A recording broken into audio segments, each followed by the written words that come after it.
around the outside looking in the Western Conference is the Phoenix Suns. Kevin Durant rolled his ankle last week. There's some speculation that it might have been his final game in a Suns uniform. More fuel to the fire, fan the flames by Shams Charania, saying that it's probably likely that the Suns move KD this summer. How do you see that playing out? They've lost 4 in a row. They're a game and a half out of 10th place. So if he doesn't come back before the end of the year, one, that stinks because he only played in 62 games and he would have been all NBA probably. But the second thing is, it's crazy to think that this Suns tenure went the way that it did for him. And I got my eyes on a few teams for him out there on the market. Yeah, Durant is obviously still, he's proven time and time again that he still has what it takes to be one of the most elite scorers and best players in the NBA. But I think the reality is that that Suns team was never built to succeed. And you and I have had several conversations about it, but defensively, they were never going to bring it on that end of the floor. The Beal, Booker, Durant, that felt more like a 2K franchise mode type trade where you're just throwing players, you're throwing the best possible players that you can assemble together and hoping that it works out. But that's not how you build a championship caliber basketball team. And all three of those guys need the ball in their hands to be successful. And, you're giving up a lot on the defensive end. As much as Booker's improved defensively and Durant can bring it when he wants to, you're just giving too much up on the defensive end. And, you're asking Beal and Booker to play pseudo point guard. And it was just never, it was a jumbled mess from the start. And I respect the Suns for going for it. But at the same time, you were just in the NBA finals before you blew everything up and, maybe tanked your future because of it. But I digress because we'll see what you can get in return for Kevin Durant. Even at this stage in his career, I think that you will get a massive haul for KD. And Shams brought it up, the teams that have been interested in him, the Heat, the Spurs, Rockets, Knicks, Timberwolves, there's a lot of good options there in a lot of places that if you add Kevin Durant to any of those rosters, you're taking teams that are already playoff caliber teams. Maybe the Spurs side, but you add Kevin Durant to the mix with Wemby and De'Aaron Fox, you're certainly talking about a playoff caliber team. So there are a lot of intriguing Kevin Durant destinations. I don't know if there's a bad Kevin Durant destination out of the teams that I just listed. That's a good situation for him and a good situation for any of those teams. If I were to tell you my favorite destination, I mean, San Antonio would be a ton of fun because seeing anybody go and join Wemby and De'Aaron Fox would be a lot of fun. But there is I am kind of partial to the whole idea of Anthony Edwards, his favorite player growing up was KD. We saw the back and forth in the playoffs. We saw the clips of him following around the entire time when they were in Paris with the Olympics, and then potentially seeing those two guys play side by side on the same floor. I would love to see that happen from an NBA fan standpoint, but I don't know if there was a team out of the group that I just said, or maybe a different team that you had in mind that you would like to see KD to go, kind of see the Suns try and trade Kevin Durant to get the most in return. Yeah, I'm all set on the Heat. First and foremost, we don't I'm all set. We don't need that. The Knicks are funny because we can finally complete the circle of that guy. Well, hey KD, don't you ever come into the Knicks? Yeah, we can finally just close that circle. I don't know how they would do it. Would Bridges go back to Phoenix? That would also be pretty funny. So that could happen. OG would probably be mentioned as far as that goes. Houston is one that comes to mind. A lot of these young teams that we've talked about that just need a guy.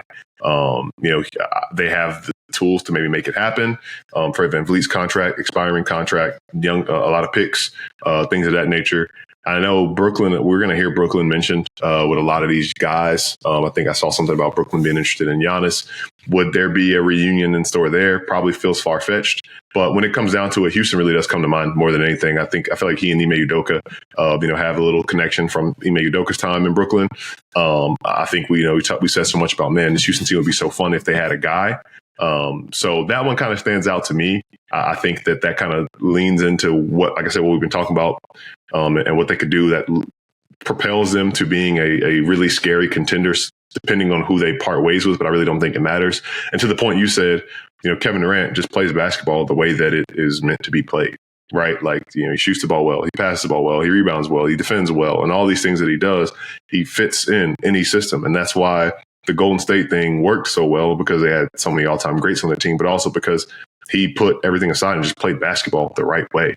And he's done that throughout his career. And as he gets older, his game has aged so well because of it. So I think that's what stands out to me. San Antonio was fun too, thinking about what they would have to part ways with to do it. They have the prospects, they have the future picks to do it. I don't know if the Suns would be interested, but that does intrigue me a little bit just thinking about two of the most one-of-a-kind athletes, players we've ever seen in league history, kind of joining forces, and Wemby's ability to just learn under Durant's tutelage is very scary in the short term. And the long term will be a little bit of elements of David Robinson, Tim Duncan, I think, too. So maybe history repeats itself when we get that.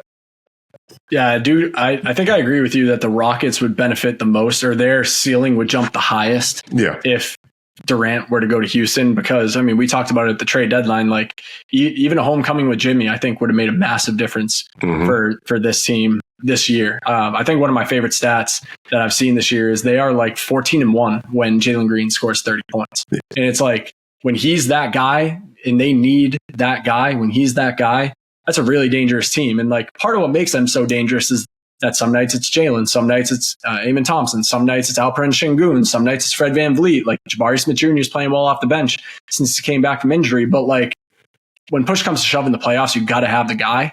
And if you don't have the guy, it's tough to make a run. And like, Durant is that player that could get them over the hump, even at this age. So that's a really interesting destination. But I also am extremely intrigued about like how unstoppable the Knicks could be on offense with Jalen Brunson, Kevin Durant, and Karl-Anthony Towns, assuming that those would be the three pieces that stay intact.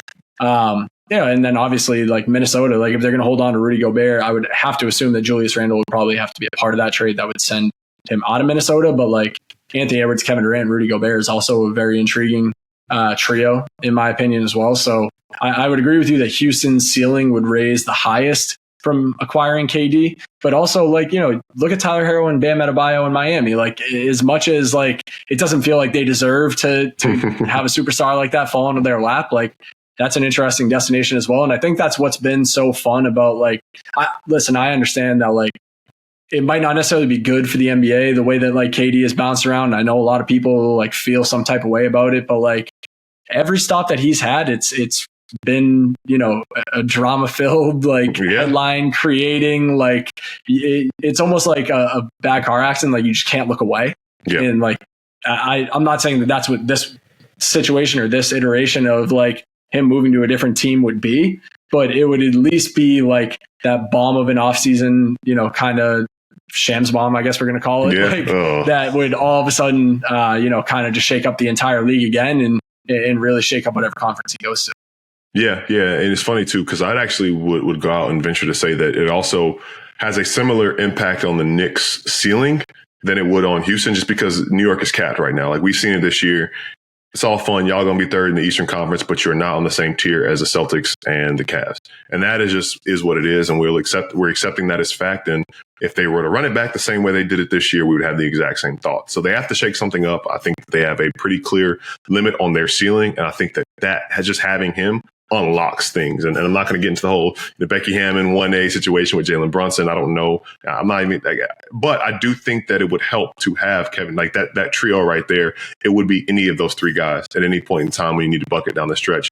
And we saw last year, Jalen Brunson's size did not limit him from damn near averaging 40 in a series. But imagine him being that same guy with Kevin Durant next to him. So the New York thing would be interesting and funny. I kind of feel like he would resent it a little bit, but at the same time, I think the basketball purist and Kevin Durant would actually really appreciate the opportunity to suit up in the blue and orange and play for the Knicks. So something we'll definitely be following and monitoring, especially as the rumors start coming when the Suns are inevitably eliminated from playoff contention, whether it's during the regular season or the play-in tournament. As always, thanks to everybody who tunes in to the pod, wherever you get your podcast. Please make sure to subscribe on all podcast platforms, as well as follow us on YouTube and Instagram at NBA Sound System Canada. For Kyle Irving, my name is Gil McGregor. Thanks for tuning in to us this week. We will catch you back on here, same time, same place next week.